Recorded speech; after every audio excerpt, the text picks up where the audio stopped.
Olá pessoal, tudo bem? Aqui é o professor Heleno Rocha. Estamos começando mais um episódio do Gestão em Pauta com o professor Heleno Rocha. E hoje eu tenho um convidado especial, um amigo, um irmão, alguém que eu admiro e respeito muito. Estou aqui hoje com o professor Jorge Nascimento. Professor Jorge, se apresente, meu querido. Olá, meu amigo, meu irmão Heleno Rocha. Primeiro, a satisfação de estar aqui participando desse podcast com uma pessoa tão renomada, né, tão qualificada, e o trabalho que você vem fazendo em prol do serviço público e dos agentes públicos de um modo geral. Isso aqui vai ser mais uma troca de experiência do que um entrevistado e um entrevistador. Portanto, você que vai assistir esse podcast, se prepare, porque tem muita novidade. Pessoal, hoje nós trouxemos aqui um assunto relevante. O cara é fera.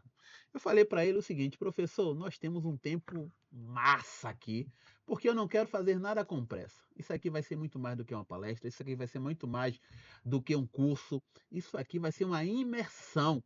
Porque o homem tem quase 50 anos de serviço público. Então, quais são, meus amigos, a sua qualificação, professor Jorge? Na verdade, eu iniciei minha carreira pública em 1982 como estagiário do Departamento de Administração Geral do Estado, que virou a Secretaria de Administração. Naquela época não tinha concurso, eu fui efetivado, né, e sempre tive um desafio, porque a Constituição de 88 ainda tinha essa brecha que trabalhava com os precedentes de contratações sem concurso. E eu escapei por um mês, ou seja, a Constituição foi promulgada em 1988, e em 1983 eu tinha ingressado no serviço público e lá estava no texto constitucional que quem tivesse ingressado 6 meses antes da promulgação não seria efetivado. E eu enfrentei um desafio grande, que era mostrar que um servidor, como teve outros na minha época, poderia ser um destaque na administração pública. E de lá fiz a carreira na Secretaria de Administração, fui ser diretor financeiro da Fundação Luiz Eduardo Magalhães em 1990, depois fui ser diretor administrativo financeiro do CRA, que hoje é o INEMA, e a Fundesp, antiga, hoje é a FLEM. Depois fui ser secretário da Fazenda de Camaçari, fiquei lá por 8 anos, mais 4 anos em Juazeiro como Fazenda, Administração e Planejamento. Hoje sou professor da Universidade Católica de Salvador, do curso de Direito Público Municipal, da Unievo, que é um curso online que trata de formação de controladores, e no estado da Bahia, da Universidade Corporativa do Servidor Público, onde durante praticamente 10 anos, né, eu já estou atuando como qualificação dos servidores que atuam como fiscais e gestores de contratos, e fui ordenador de despesa durante 43 anos de serviço público, 30 anos eu exerci essa função, e hoje estou há 10 anos no controle interno, ou seja, estou juntando hoje quem era auditado e quem está auditando o ordenador de despesa.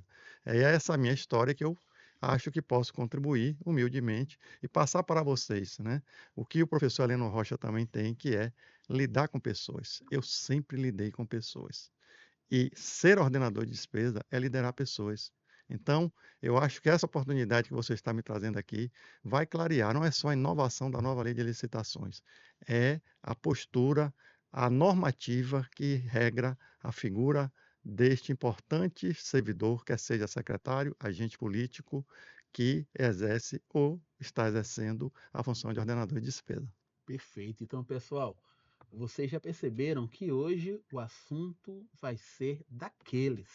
E o tema que nós trouxemos para vocês é interessantíssimo, professor. Os riscos do ordenador de despesas na nova era da governança pública. E claro, é, toda vez que eu trago um entrevistado, eu vou entender sobre aquele assunto, eu vou estudar sobre o assunto, contador e bacharel que sou, eu trabalho o tempo inteiro com a legislação. E eu trabalho com gestão de pessoas há quase 30 anos. E esse assunto, ele, para mim, ele se tornou relevante, visto que nós temos a lei de licitação, a Sim. 14133, mas além da lei de licitação, nós temos outras leis. E na minha pesquisa aqui, eu percebi o seguinte: na Lei 14.133, o ordenador de despesas deixou de ser visto apenas como quem autoriza pagamento e passou a estar dentro de uma lógica maior de governança, planejamento, gestão de risco, controle interno, segregação de função, transparência e responsabilização.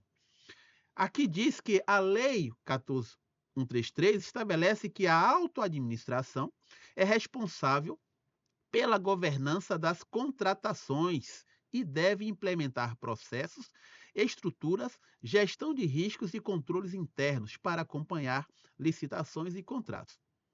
Mas abaixo, além da 14133, eu percebi que nós temos outras legislações que seriam a 4320, ele fala aqui da 4320, ela fala assim sobre alguns temas específicos. Por exemplo, o princípio da licitação está no artigo 5º, governança das contratações está no artigo 11, parágrafo único, e você citou muito sobre esse artigo 11.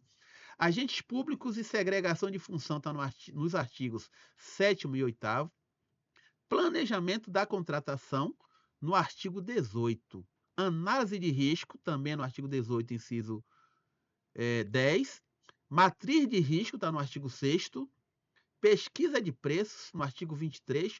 Contratação direta, meu Deus.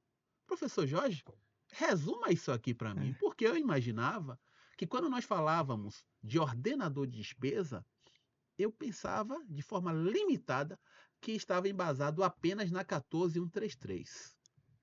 É muito importante essa sua provocação e acho que é um momento também que a gente tem de descolar um pouco da figura do ordenador de despesa, como se ele fosse pautado pelo regramento das duas leis de licitações, a 8666 e a 14133.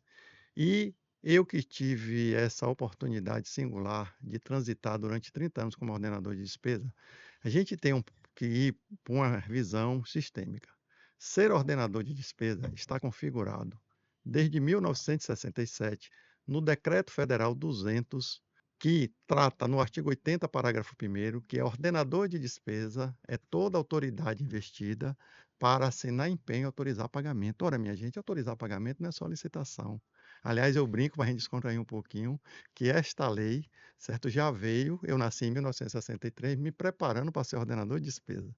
E aí, colegas, esta figura que hoje está muito evidenciada na execução dos procedimentos licitatórios, quer seja inegibilidade, dispensa, como bem você colocou aí, concorrência pública, diálogo competitivo, né? A carta convite foi extinta, outros mecanismos do 8666 já estão superados na 14133, mas a experiência nos traz aqui, para vocês terem uma visão, eu só fui despertar, assim como você disse, que tinha uma visão limitada, né? Não por sua incapacidade, mas pelo que se coloca muito que quando você faz qualquer pesquisa, você já se depara sobre o ordenador de despesa com a 14133. Perfeito. E aí, só para vocês terem uma noção inicial, eu fui me dar conta como ordenador de despesa quando eu estava no Estado e eu recebi uma missão como servidor, que o orçamento público é definido no PPA, LDO e LOA, e na Lei Orçamentária Anual, o ordenador de despesa ele tem a atribuição de executá-la.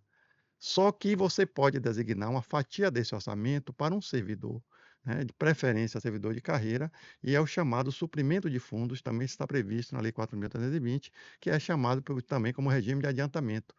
E aí, esta fatia do orçamento, você tem a mesma responsabilidade que um secretário de Estado, um secretário municipal, um prefeito, a depender da ação dele com relação a autorizar a despesa, de um presidente da República ou de um ministro de Estado. Aí você imaginar que um servidor, né, no ministério, eu sempre coloco aqui, colegas, um ministro baiano, ele foi uma vez muito hostilizado porque ele comprou uma tapioca com um adiantamento, com suprimento de fundos. Para vocês terem ideia. E aí eu não sabia que eu era ordenador de despesa, porque eu recebia uma fatia desse orçamento para pagar os estagiários de minha secretaria. E quando eu fui fazer uma contabilização, eu colocava na cabeça que eu só passei a ser ordenador de despesa quando eu assumi um cargo de diretor, que foi meu primeiro cargo na Fundação Luiz Eduardo Magalhães em 1990, e quando eu fui secretário da Fazenda de Camaçari em 1998. Então, ser ordenador de despesa é uma responsabilidade e é os tentáculos que nem um povo que alcança muito do que você está como cidadão comum presenciando hoje e como a qualidade do serviço público chega a você é só através de uma figura. O ordenador de despesa, ele está na corrente sanguínea de todos esses tentáculos. Obras, licitações, folha de pagamento, que é a sua Hum, expertise, patrimônio, RH, almoxarifado, toda a estrutura de governança do Poder Executivo e do Parlamento, aí leia-se os presidentes de Câmara ou da Assembleia Legislativa, todos esses também são, por natureza legal, ordenadores de despesa. No nosso primeiro episódio, eu convidei o professor Jailton Júnior, né, do Tribunal de Contas, e nós falamos muito sobre gestão de pessoal, folha de pagamento e sobre as irregularidades em relação a as informações que são passadas para o tribunal e quais são os critérios que o tribunal utiliza para notificar os municípios. Quando eu lhe trago aqui para falarmos um pouco sobre ordenador de despesa, me faz agora analisar da responsabilidade que é ser um ordenador. Porque a gente fala muito sobre o fiscal do contrato, você fala do controlador, você fala do gestor de folha de pagamento, você fala do prefeito, que por si só, ele eu diria que seria o ordenador supremo, né? Porque tudo está relacionado a ele, mas ele tem os tentáculos, que são aquelas pessoas que estão abaixo, que vão Isso, assumir essas responsabilidades orçamentárias, perfeito. não é isso? E aí eu trago aqui essa tese. Então, eu escrevi aqui entendendo um pouco sobre o ordenador da seguinte forma: o grande risco do ordenador de despesa na nova governança não é apenas assinar errado, é autorizar, homologar, adjudicar, empenhar, liquidar ou pagar sem evidência técnica, sem planejamento, sem análise de riscos, sem controle interno, sem orçamento, sem fiscalização e sem motivação adequada. Na prática, o Tribunal de Contas não olha só o resultado final, ele olha o caminho da decisão. Como assim?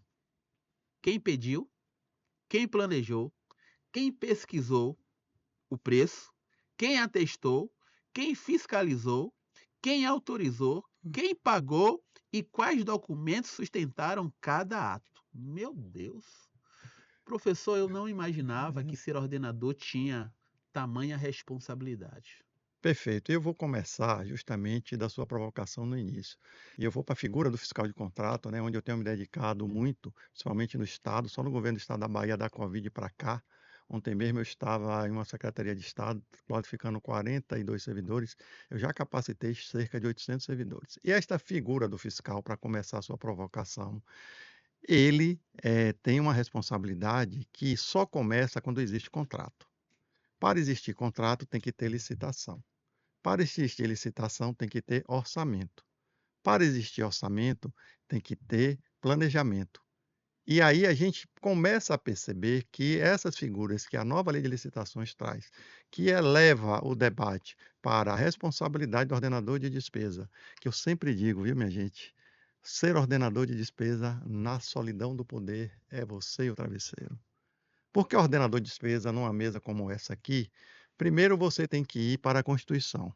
Você é agente político, 70, né? você é exatamente, você é designado, aliás, você é eleito presidente, você é eleito governador, é eleito prefeito. E tem o parlamento, né, que também tem lá seus poderes.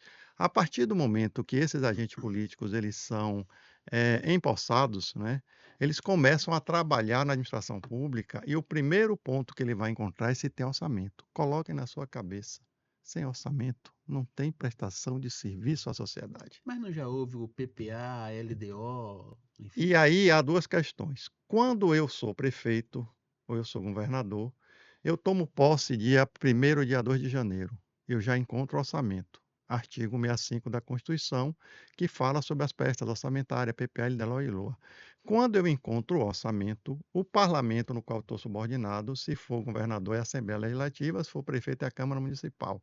Ele já foi votado, porque a Constituição diz até o mês de abril Isso. deverá se aprovar a LDO.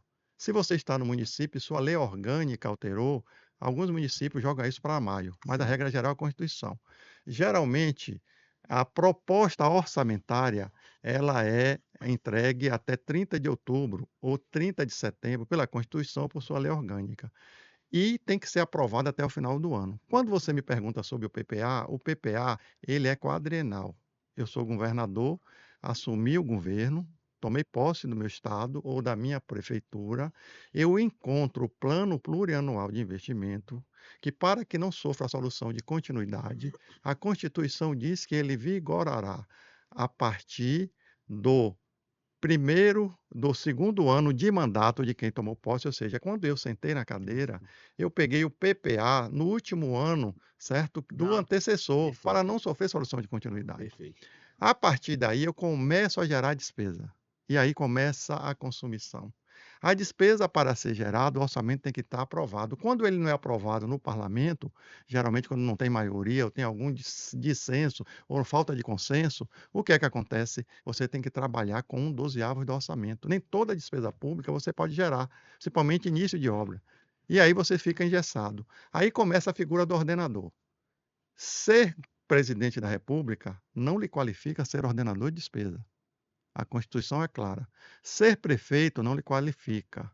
A lei orgânica é clara. Quando eu sou empossado, eu vou designar os secretários municipais. Eu só designo por um ato que é chamado decreto. Se eu designo o secretário da Fazenda, que foi meu caso, Saúde e Educação, não legitimo como ordenador de despesa. O simples ato de ter nomeado o secretário não qualifica como ordenador de Então, o despesa. cargo não tem uma definição específica. Muito pelo contrário. Aí eu vou afunilando o raciocínio.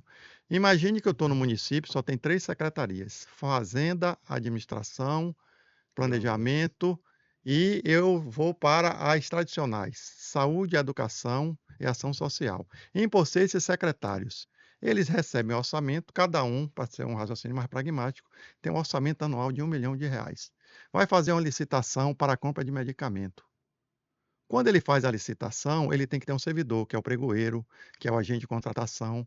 Esse servidor não tem nenhuma competência nem legitimidade para ser ordenador de despesa.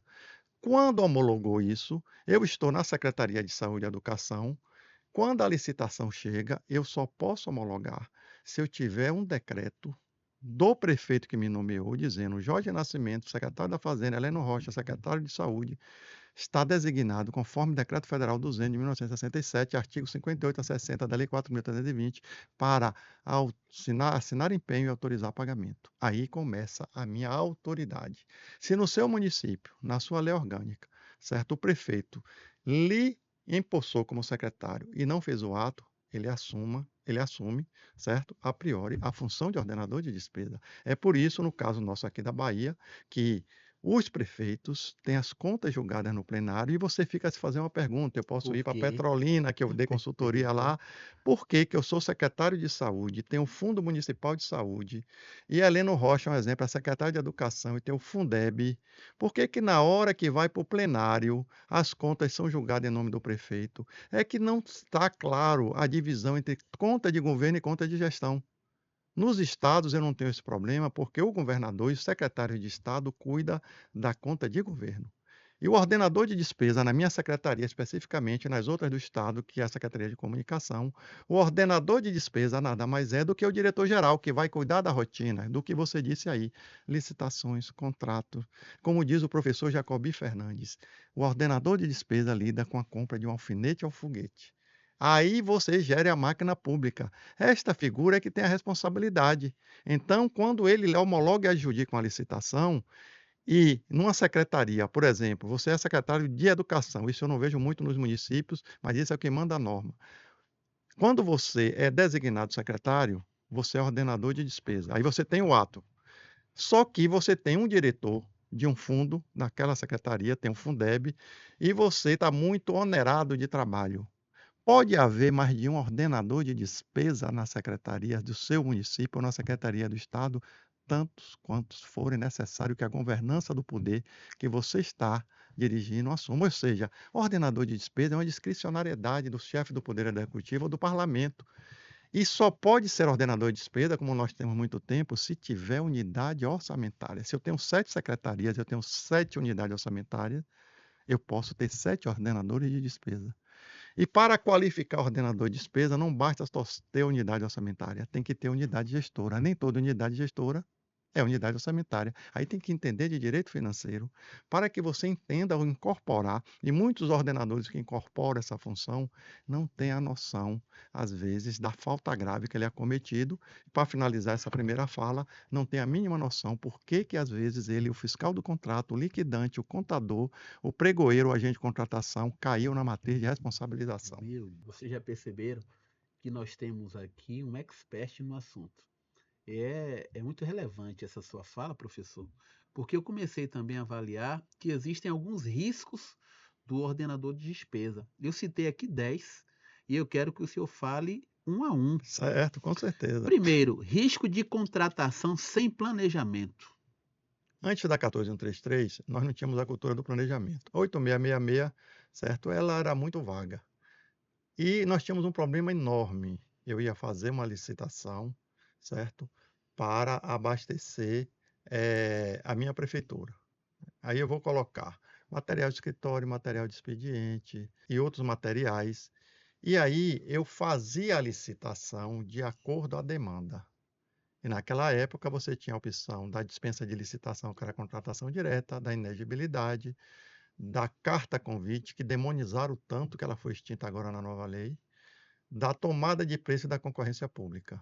Então, eu não tinha um planejamento. A nova lei de licitações, muito bem recepcionada da jurisprudência dos tribunais de contas, né, impôs que, para você fazer, e aí sendo específico na 14133, o PCA, o plano de contratação anual, você tem que ter planejamento. Só que a matéria orçamentária, meu amigo Heleno Rocha, e você que está nos assistindo, ela nunca foi vista como instrumento de cumprimento do orçamento que você planejou. Você tem um prazo para planejar o orçamento. Nós estamos agora, certo, no mês de julho, é o momento de você fazer a lei orçamentária anual para você já saber onde você vai aplicar no ano seguinte.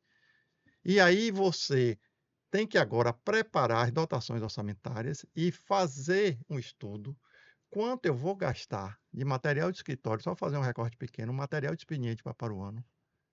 Quando você for fazer essa licitação para o ano, esta dotação orçamentária, se você estimar esses dois itens, se a dotação for 500 mil e você estimar para 800, você não vai poder fazer essa licitação. É por isso que o Porque tem risco de limitação. homologar, adjudicar, tem que estar compatível com o planejamento, que o ordenador fez uma licitação de 2 milhões de reais para a compra desses insumos, né? Material escritório, material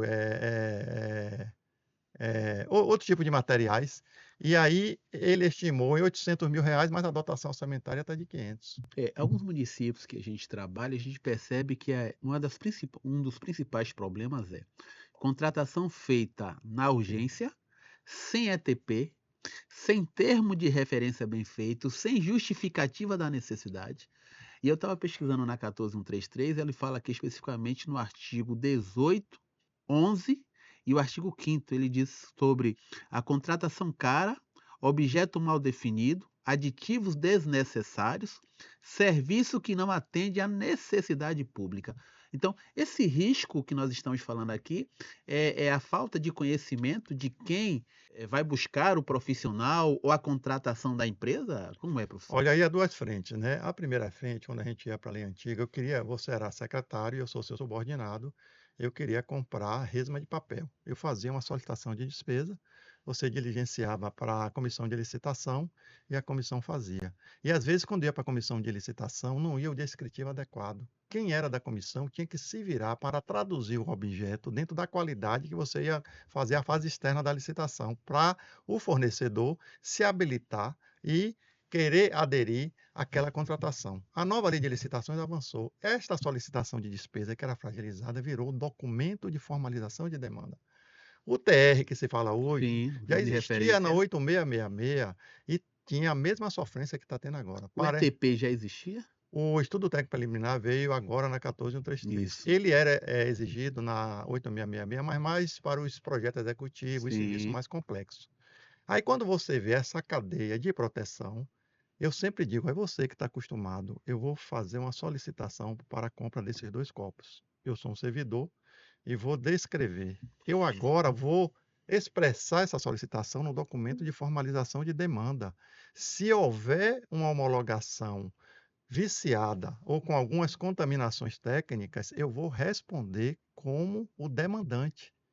E aí vem o TR, que é o termo de referência, né? Vem o estudo técnico preliminar e vem toda essa fase licitatória. Então, essas cadeias agora de proteção colocaram um maior rigor para que se tenha uma maior eficiência na fase interna da licitação. Então, professor, vamos entender. Se nós trouxermos a visão da 1488, que fala sobre atos de pessoal, Uhum, falando do Tribunal de Contas, isso. e a lei de licitação, eu estou analisando que em algum momento aqui está havendo uma fragilidade de quem está à frente desses setores.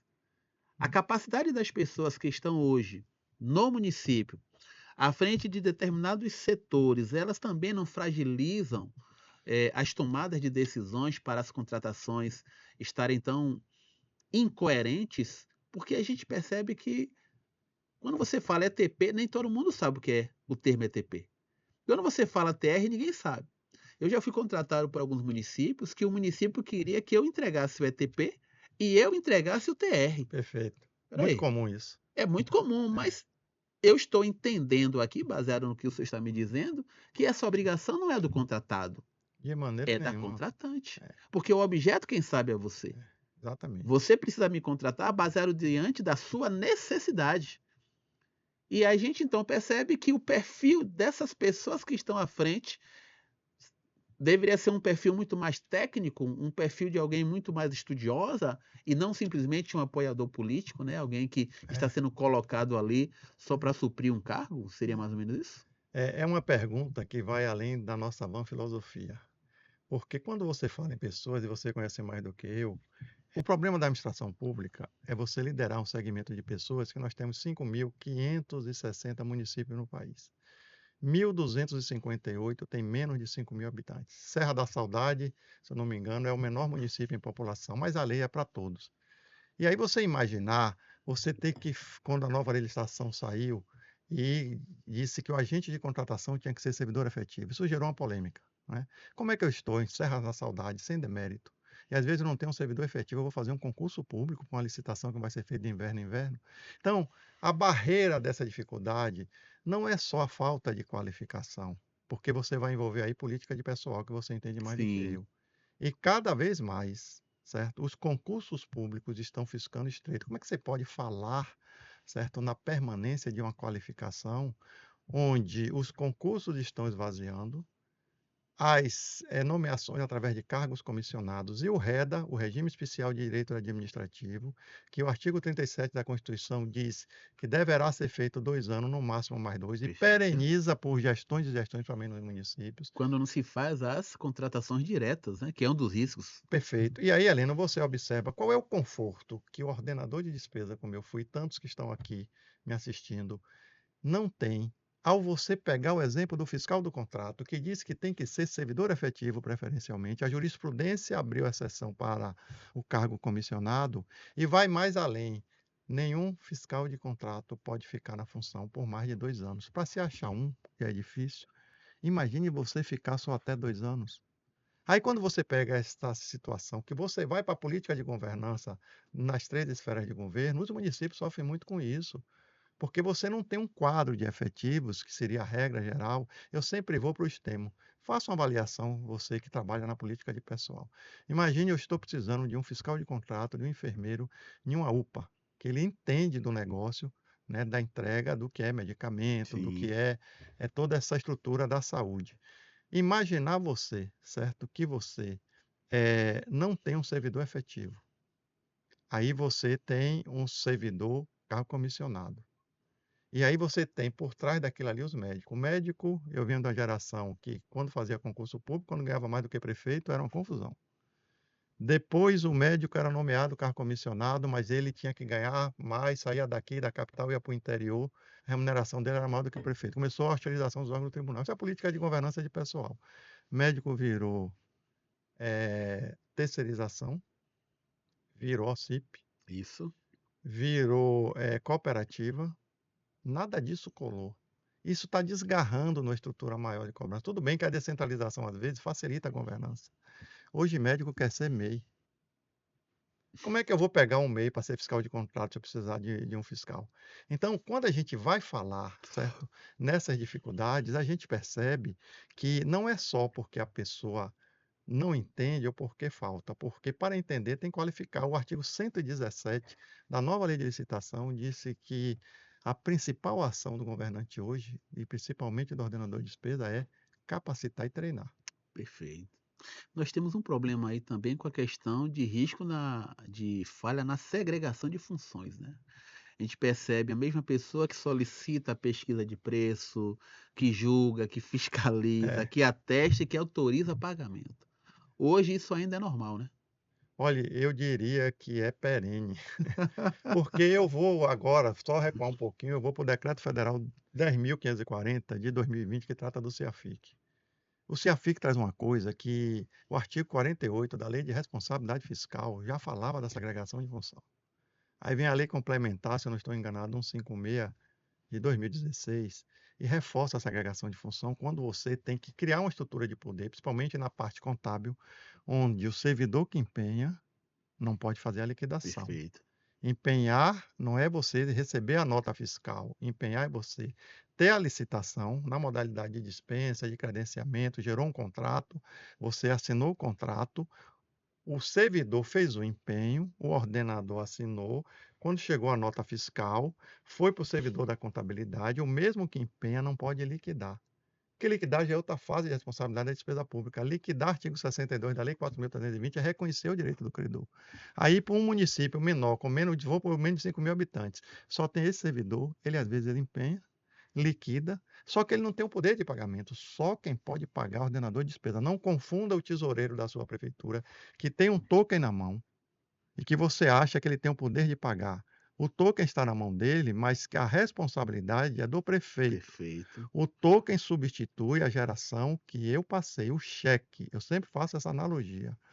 Quando tinha o cheque, eu tinha que assinar como secretário da Fazenda e levar para você que era prefeito. Por que com o token ficar na mão do tesoureiro, eu tenho que dizer que é ele que paga? Então a gente tem que saber que a evolução, certo? Ela traz conforto. Sim. É que nem a IA, para a gente entrar daqui a pouco. A IA, o pessimista diz que ele vai tirar o emprego. O otimista diz que ele vai diminuir o trabalho. Veja a diferença, depende de como você É o vê, ponto de vista, né? depende do ponto de vista, entendeu, professor Heleno? Perfeito. Então, realmente, essa situação da segregação de função, e agora com o CIAFIC, terminou o prazo, os municípios estão desesperados, porque não conseguem dissociar isso. Aí, quando você vai para a nova lei de licitações, não pode o pregoeiro, certo, estar sendo fiscal de contrato, né? Será porque eu não tenho, só tenho ele, mas se ele está fazendo todo o processo de licitação, licitatório, na verdade, como fiscal do contrato, não participava da fase interna. Ele só era avisado quando o contrato era assinado. Hoje a jurisprudência, alguns defendem que ele deve participar desde o ETP, outros desde o documento de formalização de demanda. E no TR, imagine para ele ter noção, quando ele for fiscalizar, que ele tem aderência ao objeto do contrato. Meu Deus, meu Deus. Gente, vocês perceberam aí que o assunto, ele é um assunto que Ardiloso. ardiloso, né? Eu estava analisando aqui, baseado em cada resposta que você deu, e eu falei que seriam 10 riscos, né? Nós só falamos até agora 3, mas eu acho que um vai chegar a resumir todos. Risco de governança meramente formal. O município cria regulamentos, fluxos, checklists, mas não aplica de verdade. Heleno, você parece com sua inteligência que conhece essa matéria há tempo. Olha a pergunta que você me trouxe, certo? Eh, esses riscos, eu tenho muito cuidado. Eu vou para a prática, eu vou para a lei de licitações que está em evidência. Eh, você tem hoje a figura do fiscal de contrato, certo? Eu fui designado para ser fiscal e eu fiscalizava um contrato de lixo, né? A nova lei de licitações diz que eu sozinho não posso fazer isso. Eu era o fiscal técnico, administrativo e setorial. O artigo 117 foi regulamentado recentemente através da Instrução Normativa 05 de 2017, que criou a figura do gestor do fiscal, e agora veio e trouxe o fiscal técnico, administrativo e setorial. Agora eu lhe pergunto, qual é a estrutura, quando você fala em regulamentar, que um município com menos de 120 mil habitantes vai regulamentar uma norma que é do governo federal, para ele ser cobrado? Você tem que ter cuidado com o excesso de formalismo. Eu não estou dizendo que não regulamente, E checar a questão da proporcionalidade também, entendeu? né? Como é que você vai A pegar a razoabilidade. razoabilidade, né? Aí você vai para o artigo 37 da Constituição, tem princípio da eficiência, eficácia, né? Publicidade. Você que chega agora na nova lei de Pessoalidade. licitações, trouxe 22 princípios. Se com 5 já era difícil, imagine com 22.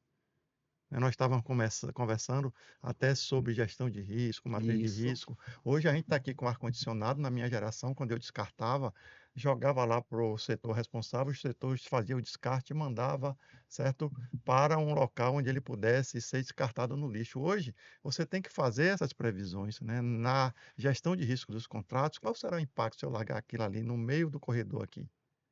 Então, quando você começa a perceber, é que os especialistas estão chamando o excesso de formalismo, né? Perfeito. Eu não posso copiar aquilo que a legislação, que o Estado da Bahia agora, certo, regulamentou a figura do fiscal técnico administrativo setorial para um município de menos de 20 mil habitantes. Então, essa questão ela é muito delicada. E aí você foi feliz. Só coloque o chapéu onde seu braço alcançar. Se você não tem condições, desse exemplo de recorte, de ter os fiscais técnicos administrativos setoriais, motive, sustente e mostre que é melhor você dar continuidade para que, um exemplo que eu dei, né, a coleta de lixo tem efetividade na fiscalização, do que você não poder colocar 3 ou 4 fiscais. Mas deixa eu lhe perguntar, quando a gente fala de um fiscal de contrato, essa pessoa tecnicamente precisa conhecer daquilo que ela vai fiscalizar? Talvez seja redundante a minha Sim, pergunta, mas eu vivo na gestão pública. Eu sou um contratado da gestão pública. E a minha pergunta ela é muito pertinente porque muitas das vezes o gestor, o fiscal de contrato do meu serviço, ele não sabe perguntar nada. pois é. Geralmente eu gero a nota fiscal, meu pessoal, meu financeiro gera a nota, e atrelado a essa nota nós encaminhamos um relatório. E é um relatório muito técnico. Sim, É um relatório onde praticamente a gente identifica os erros, falamos quais são as soluções e quais são as consequências disso. E em momento algum eu fui questionado. Quando você vem hoje analisar a questão do ato de pessoal, então eu trabalho como é social. Então, Heleno, você fez uma admissão, você mandou lá o evento 2200, mas também houve um afastamento, você mandou lá o evento 2230. Para eu demitir essa pessoa, ela tem que retornar, ela tem que estar ativa, sim, ok? perfeito. Bem, ela retornou, eu agora vou mandar um 2299. Estou extinguindo, estou exonerando essa pessoa. O fiscal de contrato, ele também não deveria ter o entendimento de que se você mandou essa pessoa ser demitida dentro do E-Social, na folha de pagamento, você também vai ter uma responsabilidade em relação ao TCM, ato de pessoal. Tanto que o TCM agora ele está trazendo o mesmo entendimento do E-Social. Eu não posso demitir se não houve um ato anterior a isso. O ato anterior à admissão, a admissão foi uma admissão. O ato anterior a um afastamento foi a admissão. Mas normalmente o que, é que as pessoas estão fazendo? Elas pegam a folha de pagamento, recebem um e-mail dizendo exonere fulano. E simplesmente a pessoa vai lá e exonera. Mas cadê a portaria? Cadê o decreto? Cadê o documento? E no final, o fiscal de contrato, ele não vai questionar a nós porque não foi feito algo ou fez, porque ele não sabe nem o que perguntar. Perfeito. E aí, baseado nessa situação específica aí, o ordenador de despesa, ele vê esse fiscal como? Olhe, Ou existe um perfil é, definido para eu isso? vou fazer esse recorte na sua área de pessoal. Eu não sei que a sua experiência, você consegue ainda encontrar empresa que está entregando, acho que não tem mais isso não, aquele ticket facial, Não, hoje não não, tem mais não. pronto. Mas eu vou voltar a essa figura que precisava de um fiscal. Eu sou dono da empresa, Sim, porque hoje o vale alimentação, vale isso, refeição já sai no isso contra-cheque. aí. Mas você imagine, eu vou botar 2 Ele é fiscais, um salário in natura, mas está lá com perfeito. desconto. Eu vou colocar a figura do fiscal, certo? Que monitora seu trabalho na área de RH, e vou colocar o fiscal, vou trazer ele para aqui, que na minha prefeitura eu forneço o talonário com 22 dias úteis de talão de Isso. cheque. Aquilo é um contrato, aquilo tem um fiscal. Esse seu fiscal do seu contrato e esse que teoricamente é mais fácil, porque você vai acompanhar a quantidade mensalmente ou quem faltou para você descontar, se a empresa está lá levando o ticket normal. Todos os dois, antes da 14133, 8666, artigo 67, diz que todo fiscal tem que ter aderência ao objeto do contrato e todo fiscal tem que exarar um relatório. Não basta você me mandar seu relatório com toda a eficiência que você tem e o outro fiscal dizendo chegou tantos talões de ticket, são tanto funcionário, certo? Mas faltaram tanto. Não basta isso. Eu mandar como empresa dizendo, olha, eu estou mandando aqui porque me pediram só 20 tickets. E aí você falou aí, certo? Vai falar em algumas coisas que a gente ainda não percebe na nova legislação, que é sobrepreço, sobrefaturamento. Aí você imagine, o fiscal de contrato tem que ter aderência ao objeto do contrato. Perfeito. Aderência, você tem que conhecer o objeto. A lei antiga 8666, pô, o professor Heleno Rocha me veio com a novidade social. Ninguém sabe o que é isso. Como é que eu vou fazer que esse fiscal fiscalize? É por isso que você encontra carência. Só que as pessoas não entendem que antes da 14133, o professor Heleno Rocha, quando veio trazer esse serviço que é essencial, né, para dar esse suporte dessas intercorrências que existiam na política de pessoal, nesses registros, o cara não entendia o que é social. Sabe o que é que a lei dizia lá em 1993? Contrate uma empresa especialista em E-Social. Percebeu a lógica? Sim. E você, fiscal de contrato, toda vez que o professor Heleno Rocha mandar o relatório e você não entende de social, a empresa vai dizer se o professor Heleno Rocha está fazendo a entrega e você vai atestar e vai fazer o relatório. Esta empresa só não vai substituir a figura do fiscal. Em igual teor, eu recebi a missão para coordenar os tickets. É uma coisa mais simples. Eu digo, poxa, aqui é o quê? Conferir. Servidores que está na folha. Quem tem direito ao ticket, né? 22 dias úteis. Quem recebeu diária e saiu, certo? A viagem, que é diária para indenização de alimentação. Eu tenho que descontar. Observe que esse aqui eu não preciso de tanto rigor técnico. Perfeito. Percebe? Perfeito. Mas no seu eu preciso. Mas a lei disse, o servidor, para ele ter aderência ao objeto do contrato, ele tem que ser qualificado. Uma hora ele vai entender de social e essa consultoria vai fazer o desmame. Mas eu não preciso mais, eu agora já fiscalizo o professor E Heleno. aí eu já analiso o seguinte: na própria lei de licitação, ela fala sobre gestão de pessoas. Sim, E aí vamos imaginar, quando você faz uma contratação de uma empresa terceirizada, essa empresa terceirizada, primeiro, você vai ter que avaliar se ela está com toda a sua documentação legal. Você vai verificar se ela tem, conforme aí vem a lei da terceirização, se essa empresa ela está com o seu balanço ok, se a parte financeira dela está ok, se todas as certidões delas estão ok, mas aí entra uma situação. Você contrata essa empresa para ela ceder para você 100 funcionários. Esse fiscal do contrato, ele tem que começar a entender o seguinte: eu tenho que analisar a frequência do colaborador, eu tenho que analisar a parte previdenciária do colaborador. Se é uma empresa terceirizada, eu tenho que analisar o FGTS. Então, se você está falando em FGTS, você está falando em FGTS digital. Se eu estou falando de FGTS digital, automaticamente eu vou estar falando também de E-Social. Se eu estou falando de E-Social, eu vou estar falando de DCTF Web. Se eu falo de DCTF Web, eu tenho que me preocupar com FD-REINF. O que é isso, professor?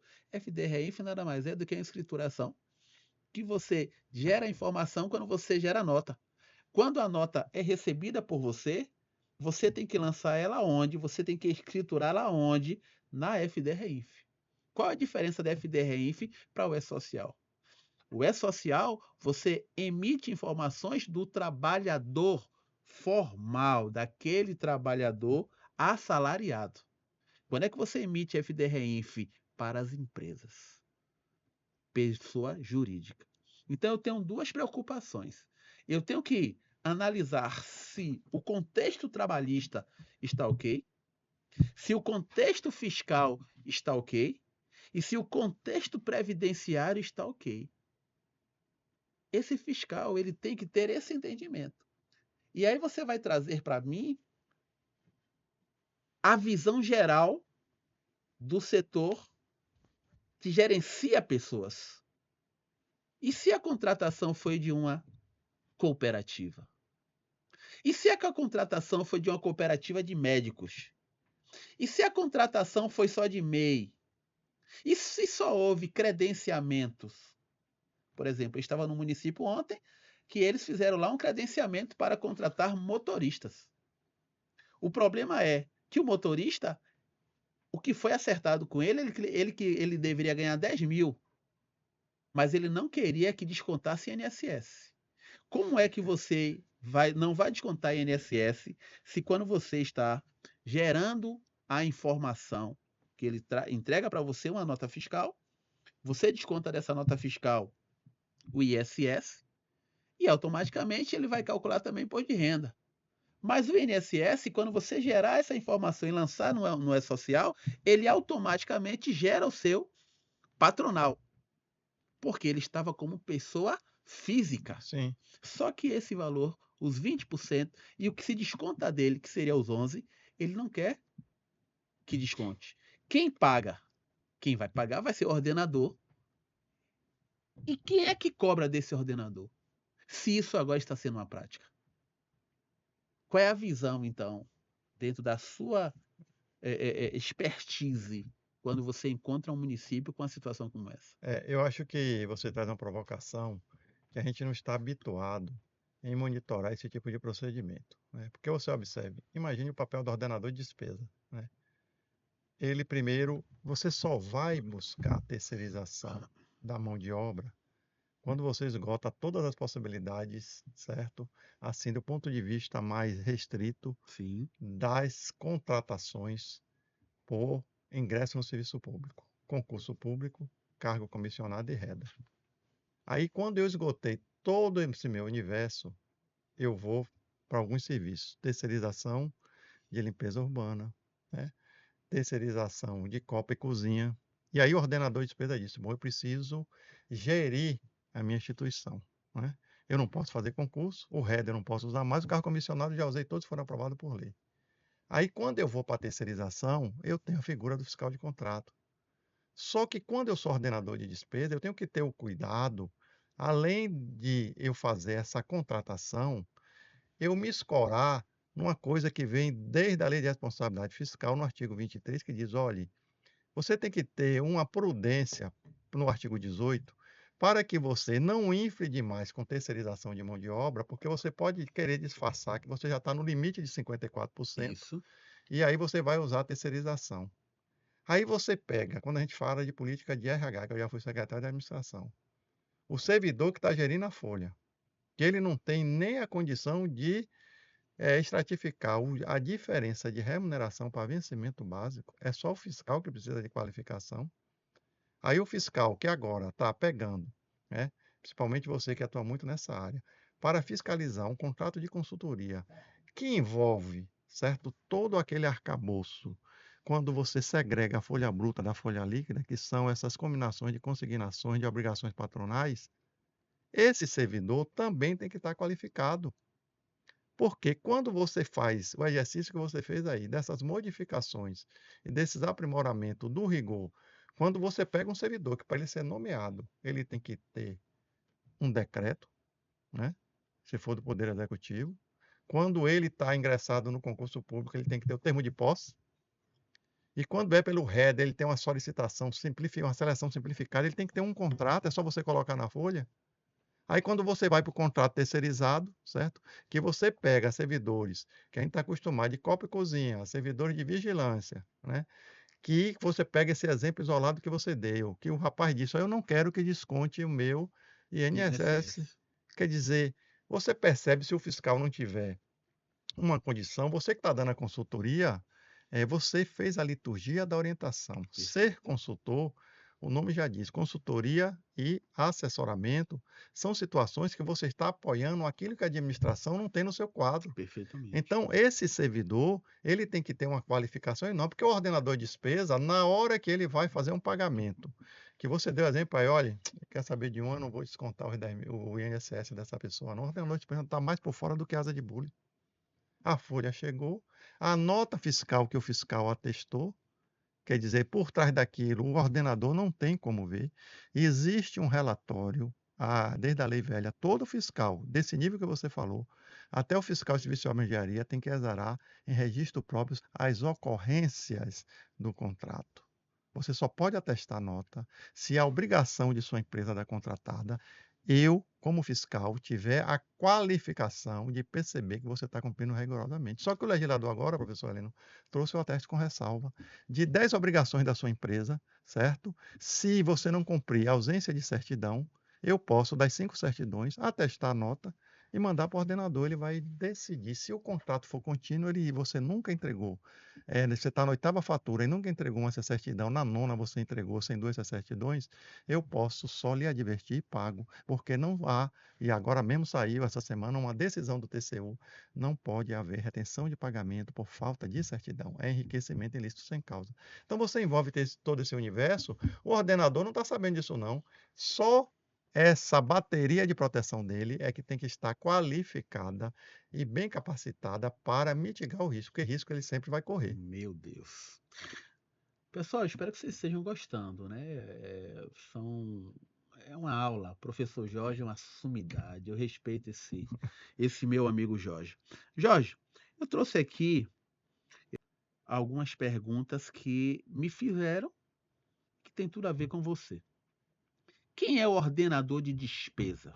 Aqui está dizendo que é a autoridade administrativa com competência para ordenar a execução de despesa pública, autorizando atos como empenho, liquidação, pagamento, suprimento ou dispêndio de recursos públicos. É só isso? Não. Ser ordenador de despesa também é todo servidor responsável por guarda e bens de recursos públicos. Então, tudo aquilo que envolve, certo? Assim, você controlar recursos públicos, Incluindo patrimônio. você está na figura de ordenador de despesa. E aí, eu faço uma simbologia. Imagine você é chefe do almoxarifado, entrou 500 canetas, certo? E você tem uma personalidade dolosa e só deu baixa em 250 canetas para um setor, certo? Que ninguém fiscalizou, as outras 250 você levou e vendeu na sua cidade. Aquele servidor, antes daquelas canetas irem para o almoxarifado, certo? Aquilo já foi incorporado no balanço, você falou nessa palavra, nas movimentações da prefeitura, como recurso que a administração está ali para prover a sua necessidade de atividade e meio. E aí, quando a gente eleva essa discussão para o ordenador de despesa, eu trago um exemplo no artigo 92 ou 95 da nova lei de licitações. Ela diz o seguinte: olha você, ordenador de despesa. O professor Heleno Rocha está oferecendo aqui, certo? E ele vai participar de uma licitação de compra de camisas. A gente pode fazer uma dispensa de licitação, certo? Para que eles e outros possam participar. A dispensa de licitação na 8666 era 17.100. Isso. E se você era prefeito de uma cidade de Camaçari, com um orçamento hoje que é de, acho que 1,5 bilhão, 2 bilhões, você só podia comprar até R$ 17.600 dessas camisas. Se a quantidade dessas camisas passasse para R$ 20.000, você tinha que fazer um pregão, imagine a trava que era isso. A nova lei de licitações deu agora R$ 62.000 por unidade gestora.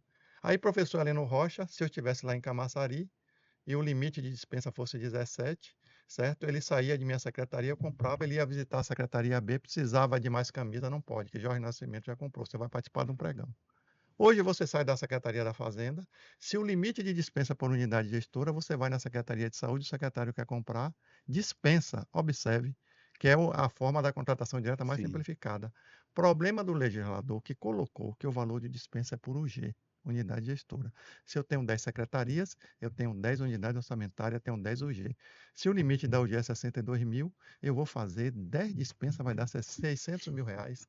E aí eu vou fragmentar a licitação, tem que ter cuidado para você entender primeiro o que é o G, para você entender, certo, essa responsabilidade que você tem ao trazer isso para que o ordenador de despesa, ele também tenha flexibilidade. Mas também esses excessos, que eu não chamo de facilidades, o legislador diz, ó, professor Heleno Rocha, procure lá a Secretaria da Fazenda, que o valor de 62 mil para comprar camisas, mas se essas camisas for até o valor de 12 mil reais, o processo é mais simplificado.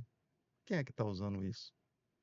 Ou seja, você está aqui, nós estamos com 2 copos, R$ 800, um exemplo. você tinha que fazer uma dispensa, o legislador disse: olha, até R$ 12.000 simplifique. Você pode fazer um contrato verbal, que você pode fazer por uma nota de empenho, por uma carta-contrato. Isso é evolução. Perfeito. Eu vou fazer aqui algumas perguntas, quero tiro e queda. Pá, objetivo, pá. Vamos lá. Eu sei que você é o cara. O ordenador responde por tudo que acontece na licitação? Não, Qual é o maior risco do ordenador na nova lei de licitação? ele fazer pagamento sem observar o regramento principalmente dos gastos. O que é que está de forma objetiva, certo, no contrato que o fornecedor tem que entregar. Aí ele precisa do fiscal de contrato. Perfeito. O que muda com a governança das contratações? Eu acho que o que muda é o planejamento das contratações anuais. Realmente o planejamento, ele veio trazer, uma nova visão. Você tem que se planejar. Inclusive, se você tiver um contrato contínuo, um caso seu de consultoria, durante 5 anos, se chegar no terceiro ano, você fez o melhor da entrega, se não tiver dotação orçamentária, eu mando rescindir esse contrato. Meu Deus. O ordenador pode homologar licitações sem análise de riscos? Não, a nova lei traz de forma bem clara. Se ele quiser correr o risco, né, mas isso eu acho uma coisa temerária. Tem até um exemplo, né? Contratação de software de folha de pagamento sem avaliar risco de migração de dados. Exatamente, Suporte, integração com a social, LGPD e continuidade. Eu perguntei isso porque eu vivi isso, perfeito. né? O que é matriz de risco? Olhe, você tem que avaliar os riscos das contratações públicas, certo? Você tem um mapa de risco, a matriz de risco. Ou seja, eu vou lhe dar um exemplo para a gente ser objetivo. O exemplo do ar-condicionado. Qual era a preocupação que eu teria que ter, certo?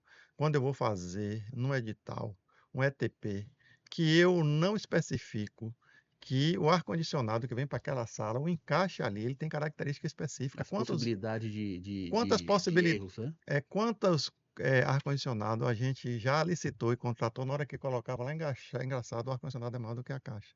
A matriz de risco, o mapa de risco, aí teria que ter mais tempo. Eles trazem esse conforto de você não passar por esse dissabor. Perfeito. O ordenador pode autorizar a contratação direta apenas porque é urgente? Você tem que separar. Dispensa de licitação é uma coisa e contratação por emergência, quando um contrato acabou, a contratação por urgência, e você precisa atender aquele interesse público. Aí você pode. Quais documentos mínimos devem existir na contratação direta? Olha, aí você tem o rol, certo? São vários artigos da 14.133 que traz, mas assim, a contratação direta ela simplifica mais. Ela está escorada no artigo 72 e a inelegibilidade no artigo 75. A inelegibilidade é uma forma de contratação direta. Só para você ter ideia, você que é especialista, na 8666 você tinha o notório saber a singularidade.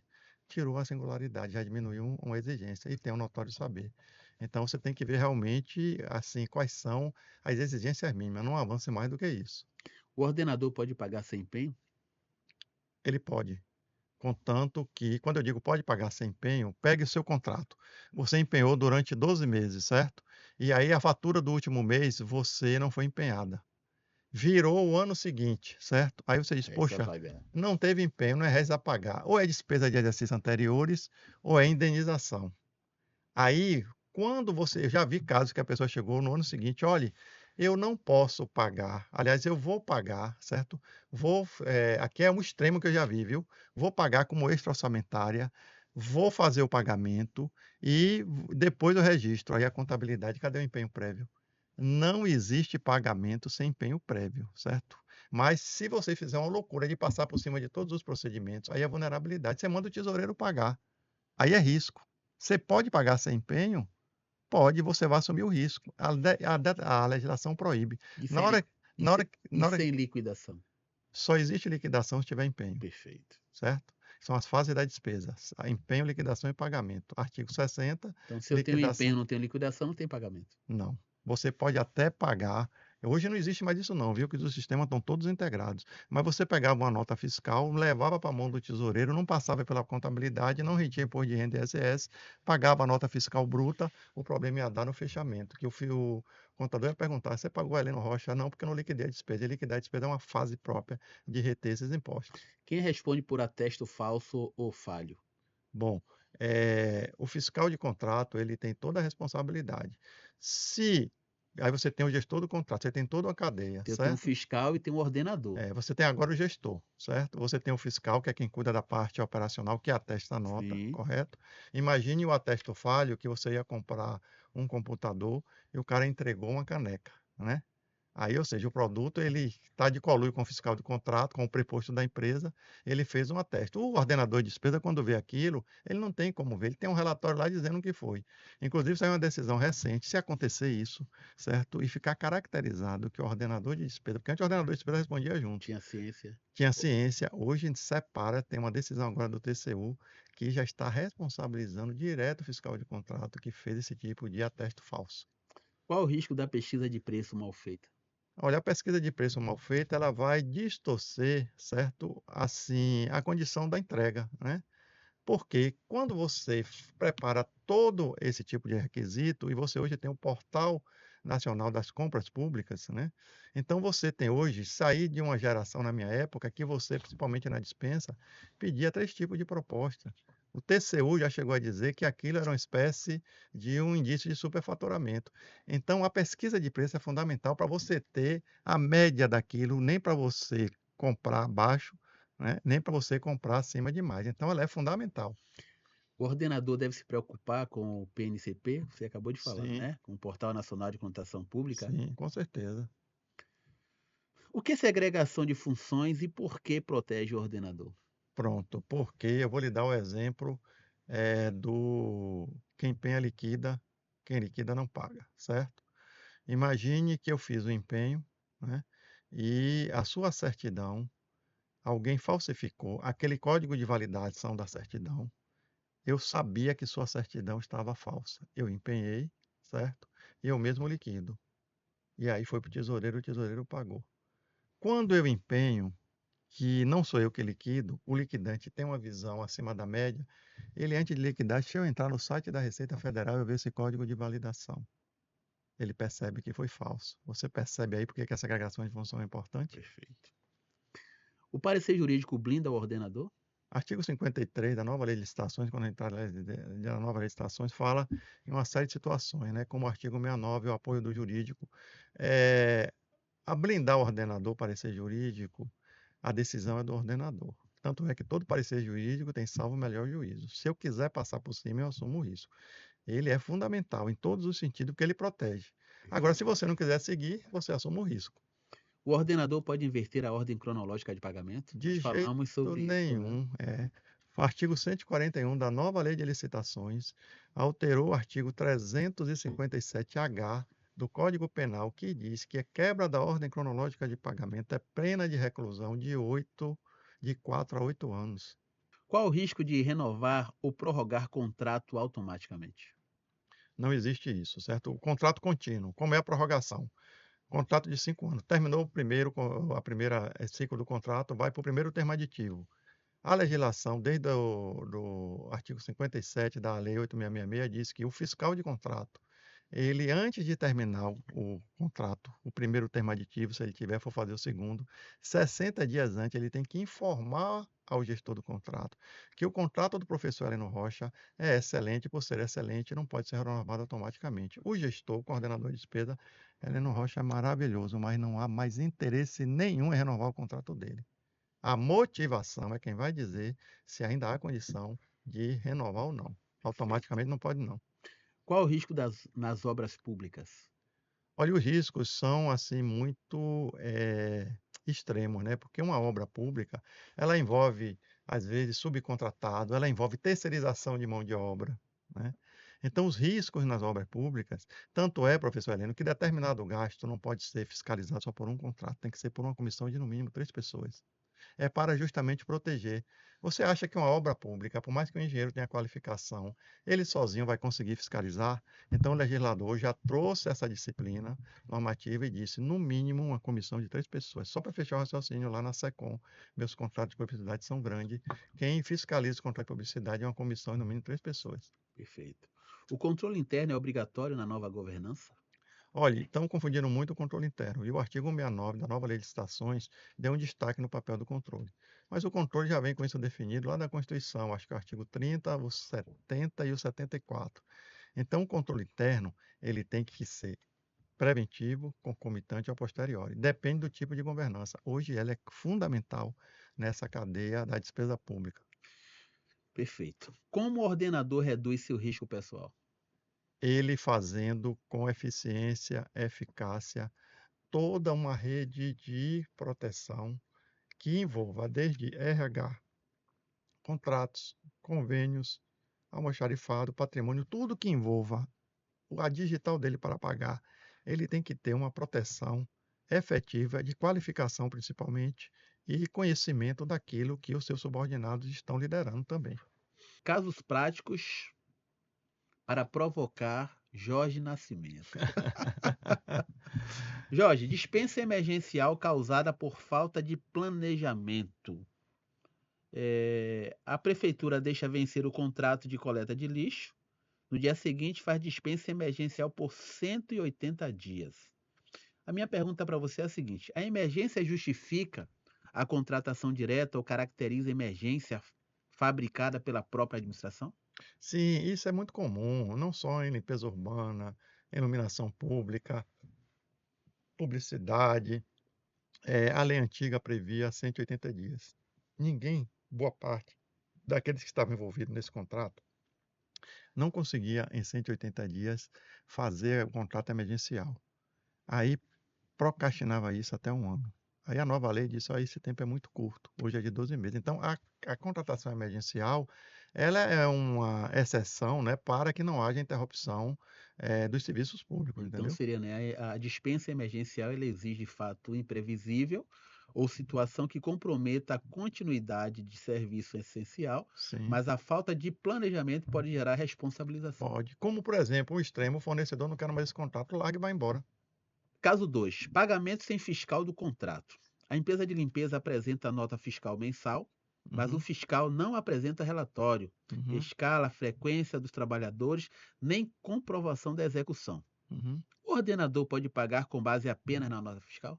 Pode, ele assume a responsabilidade. Jesus. Não é correto. Mas ele pode dizer: "Olhe, eu vou dar só um exemplo aqui. Aqui no Sim, município da Bahia teve um secretário municipal que atestou, ele é engenheiro e ele é pode, mas não secretário de deve, né? obra. Ele atestou a nota fiscal, porque não tinha um fiscal. Sim. Sabe o que foi que o Tribunal de Contas disse? Que ele é agente político. Por ser agente político, isso ele tem que cuidar de negócios públicos. E por ter essa atribuição, quem tem que trabalhar como fiscal é um servidor legitimamente designado e relatar em registro próprio. A obra perfeita, não faltou um parafuso, não houve superfaturamento e o tribunal glosou o ato dele. Pessoal, isso aqui são situações do nosso dia a dia. Todos vocês sabem que eu sou consultor de vários municípios e também, de alguma forma, além de trabalhar na parte da gestão de pessoas, dos recursos humanos, a gente conhece um pouco de licitação. Então termina, Se né, envolvendo. se envolvendo, né? Então me fizeram aqui algumas perguntas, disseram, olha, já que você vai estar com o mestre dos mestres, Ave Maria. professor Vou Jorge, até faz beber uma essa água aqui, pergunta viu, para galera? ele. 3 cotações combinadas. O setor de compras junta 3 cotações, todas com preços parecidos e empresa da mesma cidade. Depois se descobre que 2 empresas têm vínculo familiar com o vencedor. Uhum. O ordenador pode alegar que apenas confiou no setor de compras? Não, porque ele tem a responsabilidade, né? Ou seja, ele tem as cadeias de proteção. E aí é uma coisa muito delicada, sabe, professor Heleno, porque você tem a matriz de responsabilização. Aí você tem que ver o achado, aquele ato que ele cometeu, a conduta, o nexo de causalidade e a culpabilidade. Aí vai depender muito de cada caso. Quando você espreme isso aí você vê se ele sozinho foi responsável ou se a cadeia que antecedeu ele para esse processo, certo? Convergiu para o nexo de causalidade, a conduta e a culpabilidade. Contratação de software sem análise de integração. Isso aqui é clássico. O município contrata sistema de folha sem testar integração com a E-Social, CIAFIC, Portal da Transparência e banco de dados anterior. Esse é um problema técnico ou de governança? As 2 coisas, certo? Eu vou lhe resumir. Recentemente eu peguei um fiscal de contrato que me ligou, que ele atestava a nota da empresa de TI, que tinha módulo de almoxarifado do patrimônio, contabilidade, e ele atestando que todas as especificações de toda a integração estava ok. E o tribunal perguntou: "E o CIAFIC está integrado? Como é que você atesta a nota dizendo que o módulo de licitações em contratos está rodando?" E eu percebi que tecnicamente ninguém usa. Quinto caso, ordem cronológica quebrada. Gente, isso aqui é o dia a dia. É, Isso é o dia a dia. Ordem cronológica quebrada. Fornecedor recém-contratado é pago antes de outros mais antigos. A justificativa é apenas interesse da administração. Minha pergunta é: essa justificativa ela é suficiente? não. Você tem no artigo 141 da nova lei de licitações que o conceito agora da ordem cronológica é na liquidação. Então você tem 3 notas fiscais atestadas dia 1º, dia 2 e dia 3 por cada fiscal. Quando chega, na contabilidade, aí alguém disse: "Olha, eu vou ter que pagar a terceira nota". Ele pode fazer isso? Pode. Ele tem que motivar agora, certo? Dizer as razões que está levando, o interesse público está presente por isso, por isso, por isso. Devolve a justificativa para o controlador antes de pagar, e o controlador tem que dar ciência. Se ele concordar, tudo bem. E comunicar ao Tribunal de Contas e publicar no portal da transparência que aquela filha que apareceu lá na liquidação, a terceira vai ser paga em detrimento da primeira e da segunda. Sexto caso, obra com projeto incompleto. Município licita a reforma de escola com projeto básico frágil. Durante a obra, surgem vários aditivos. O aditivo corrige falha de planejamento? Não, muito pelo contrário, né. O próprio, termo já diz, quer dizer, o projeto executivo, a falha de planejamento, só para resumir, uma licitação mal elaborada, não tem fiscal de contato com o PHD que corrija o rumo daquela execução. A administração ou interrompe para fazer uma nova licitação, ou é dessas desconformidade, a depender da gravidade, ele vai assumir as consequências do ato. Sétimo, inexigibilidade para palestra. Nossa área, ó. Isso aqui foi Isso provocativo. aí foi. Município contrata palestrante por inexigibilidade, mas não comprova notória especialização, singularidade, adequação do objeto, justificativa de preço ou razão da escolha. O simples currículo do profissional basta? Olha, nós temos que separar aí essa questão de palestra e de capacitação, certo? A nova lei de licitação simplificou isso. Porque, observe, qual é a diferença do professor Jorge Nascimento para o professor Heleno Rocha? Quem está pedindo para você palestrar está tendo um interesse naquele tema. Eu posso ter a mesma densidade na área de RH, mas o interesse do município é por você. Ah, mas eu quero levar Jorge Nascimento, que tem menos currículo do que Heleno Rocha. Ele tem que preencher o requisito básico, que está lá no artigo 75, certo? Que é o notório saber. Eu e você temos um notório saber. Na lei antiga, a singularidade é dividir. Você podia publicar livro, não publica o livro, é exemplo isolado. Então, de forma objetiva, é a singularidade, é o notório saber, certo? Que vai ratificar seu currículo, mas não quer dizer que eu tenha um currículo maior do que o seu, que você não seja com legibilidade. Alguém vai dizer: "Vai comparar o preço com Jorge com Heleno", isso não existe. Entendi. Fiscal nomeado só no papel. O contrato tem fiscal designado, mas ele nunca acompanha a execução. A simples portaria de designação protege o ordenador? Não. Primeiro você tem que separar imediatamente. Você que é fiscal de contrato, que foi designado por portaria, tome cuidado. O tribunal diz que fiscal designado por portaria, o ato ele ele não é completo, certo? Porque ele é intempestivo, mas ele não é ilegal. O que é intempestivo? Eu sou fiscal de obra, certo? O secretário recebeu a ordem de serviço, mandou fazer em janeiro, não tinha fiscal. Quando chegou em fevereiro, ele disse: "Eu preciso de um fiscal para atestar isso", aí me designou por portaria em fevereiro. Esse serviço foi feito em janeiro, quando a nota fiscal foi emitida. Não é quando a nota fiscal foi emitida que você precisa de um fiscal, principalmente nesse caso. Então, o ato por portaria, tome cuidado, que ele é intempestivo, mas não é ilegal. Agora, quando ele é designado, ele tem que exarar em registro próprio o relatório. O relatório é uma segurança para o ordenador de despesa que o serviço foi prestado. Perfeito. Analisando tudo que nós conversamos até hoje, vocês estão vendo que realmente eu fiz uma pesquisa, gente. Eu criei aqui um checklist preventivo do ordenador de despesa e eu quero que você confirmar se é isso Você mesmo. está me fazendo passar por um teste de mestrado, viu, meus amigos? Eu tenho que aproveitar você, meu amigo, você é meu amigo. Antes de autorizar uma contratação, o ordenador deve perguntar: existe demanda formal da secretaria? A necessidade pública está bem justificada? Existe ETP quando cabível? O termo de referência está claro? A pesquisa de preços é confiável? Existe dotação orçamentária? Há compatibilidade com PPA, LDO e LOA?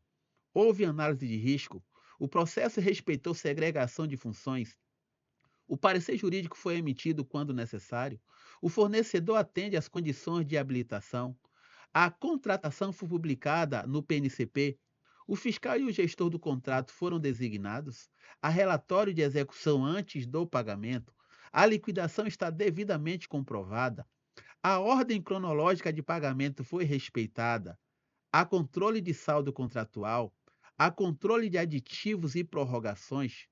O controle interno foi acionado nos casos relevantes. E a última, a decisão está motivada por escrito. E aí, meu amigo? Aí é a tempestade perfeita, é isso aí que ele tem que se debruçar. É Meu exatamente. Isso aí é o amigo. aquecimento no vestiário para ele fazer, certo? Assim, a decisão em cima dos processos.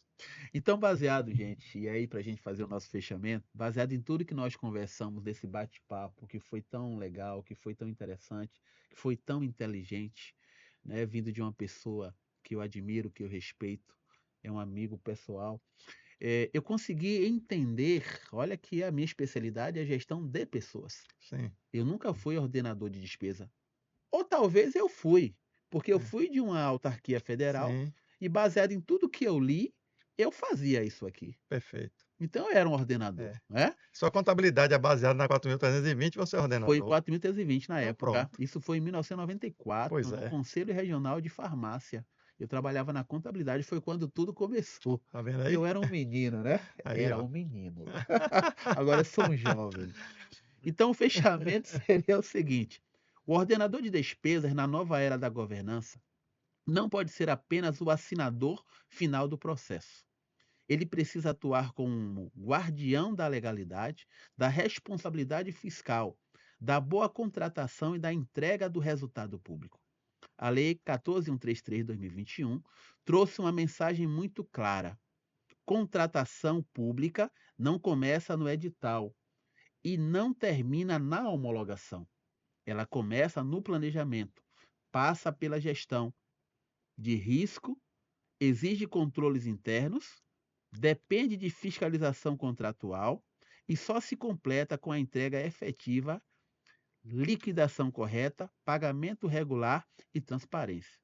Em outras palavras, quem ordena a despesa precisa ordenar também o processo, o risco e a responsabilidade. Heleno, eu vou responder de forma assim simples o tamanho e a extensão da responsabilidade disso que você leu aí. Olhe como o ordenador de despesa está vulnerável. Eu tive um exemplo em um estado que o fiscal de contrato pegou, foi fazer o terceiro termo aditivo. O contrato, uma perfeição, nunca sofreu advertência, nada. E aí fizeram o aditivo, bateu no Tribunal de Contas, o Tribunal de Contas pegou o contrato, viu que estava vinculado a uma ação do PPA. E viu que aquele terceiro termo aditivo, certo? Ele estava sendo confeccionado e autorizado, só que aquela despesa estava vinculada a uma ação que o ordenador de despesa congelou a ação. O tribunal disse: esse contrato é tudo menos motivacional para ser aditivado, porque você está levando uma despesa com uma ação que está congelada. Aí, para você ter noção, o quanto o ordenador de despesa tem que ter toda essa liturgia aí, certo? De cuidado cada vez mais de proteção, porque você imaginar que um contrato, né, por mais simples que seja, se não tiver uma ação do PPA vigente e o objeto do gasto dele estiver vinculado, não há uma motivação, não mandou anular o aditivo, mas já advertiu. Vincule com as políticas públicas, porque você só tem contrato se você tem política pública para entregar. Que legal. Tem um cliente meu aqui que está dizendo, professor, aproveite que você está com o Jorge, faça essa pergunta para ele. Eu ia encerrar, mas eu preciso fazer mais 5 perguntas. Primeiro, o ordenador de despesas hoje é mais gestor, controlador ou corresponsável pela governança? Corresponsável. A assinatura do ordenador é ato formal ou ato de validação de todo o processo? É ato de validação de todo o processo. O parecer jurídico protege até que ponto? Até a condição que ele entenda, certo, que aquilo porque só resumindo, a gente às vezes vai pelo excesso de formalismo, né, e de repente aquela decisão no olhar dele, ele precisa desprezar momentaneamente para que uma política pública não seja interrompida. Isso é muito relativo, entendeu? Mas, de regra geral, protege da segurança. O controle interno deve atuar antes ou depois da contratação? Olha, isso há muita discussão, viu, professor Heleno? Mas, de modo geral, o controle interno ele deve fazer um papel não de inclusive hoje eu falei com o professor Alessandro Macedo, só eu e ele que anda defendendo que o controle interno não pode estar visitando o processo capa a capa. Controle é, claro, uma visão mais estratégica, integridade, correção, ouvidoria, uma parte de contabilidade, enfim, eu fiz parte da proposta de criação da Controladoria Geral do Estado, que o Estado não tem. Então, assim, a gente percebe que o controle, principalmente nos municípios, está muito desfocado da realidade.